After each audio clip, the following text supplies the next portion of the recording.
Back in February, before the pandemic had spread worldwide, Turkey was threatening to release another wave of refugees upon Europe. That effectively got shut down by the now worldwide pandemic. But now that southern countries in Europe are reopening their borders, we are seeing a massive spike in migrant numbers. Especially Greece, Italy, and Spain are taking in the vast majority of these new migrants. But at the same time, those are the countries that took the biggest economic hit over the last few months, and another wave of migrants could crush their economies. So how many migrants are actually crossing the southern European borders, and is there any way to control it at all?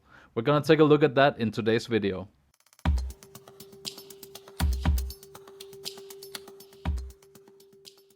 Alright, so the president of Turkey, Erdogan, has often threatened to open the borders of Turkey and cause a new wave of migrants into Europe. But for the last few months, the neighboring nations have shut down their borders just like the rest of Europe, causing the lowest immigration numbers in recent years. But since those countries reopened their borders in May, we have now seen a spike in immigration numbers, actually causing the numbers for this year to be higher than the recent years. This is in part due to the pandemic. More and more countries in Northern Africa is really struggling financially, and so many more people are deciding to take the dangerous journey from Northern Africa to Southern Europe. At the same time, Syria never recovered from the conflicts there, and we're seeing record numbers in terms of people that don't have homes, that are displaced and living in camps. So the combination of the two immigrant flows and the fact that the European countries are still shutting down their borders means that the southern European countries that are receiving all of these refugees and immigrants are really struggling. So in relation to that, let's take a look at this article from Euronews.com. UNHCR chief, Europe not able to deal with record high refugee movements. The UN Refugee Agency revealed that the number of people fleeing war and persecution was more than 79 million last year, the highest such figure since the agency was founded 70 years ago. Euronews spoke to the UN High Commissioner for Refugees, Filippo Grandi, who explained what was driving such high figures. It is essentially conflicts that push most of these millions of people out of their homes, so these new conflicts emerging and old conflicts that have been there for decades sometimes, like in Afghanistan and Somalia, tend to continue without solution. So most of these refugees are from Afghanistan, Syria, or South Sudan in Africa. And remember the crisis back in 2016 to 18, the refugee crisis?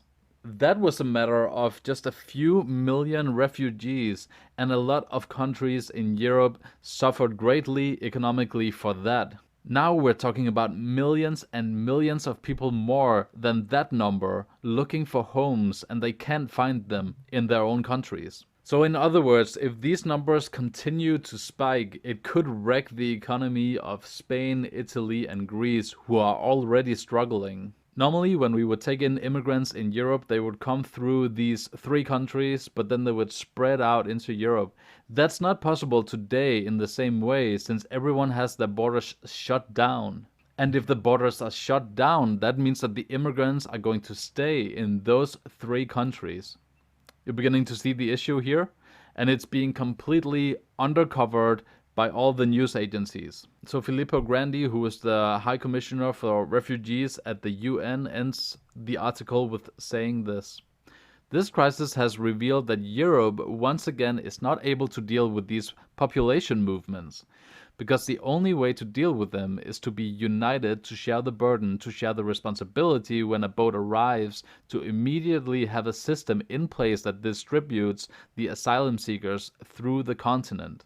Once again, we have observed boats floating in the Mediterranean, difficult negotiations lasting many days, inflicting a lot of hardship on immigrants and fueling political rhetoric of those that are exploiting the situation. Look, the countries in Southern Europe are already beginning to feel the consequences and the weight of the spike in these immigrant numbers. And they won't be able to take in as many immigrants as they did a few years ago, especially during these pandemic times. So as a natural consequence, the Maltese government is now beginning to commission private ships to send these refugees back to the countries they came from. In this case, Libya, which is still war-torn from the invasion of the West many years ago. The refugees that come from Turkey are sometimes being paid tickets to go on boats that will take them to Greece. But now, since Greece is at full capacity already, they're rounding the asylum seekers up and sending them back to Turkey. All of this is evidence that these southern European countries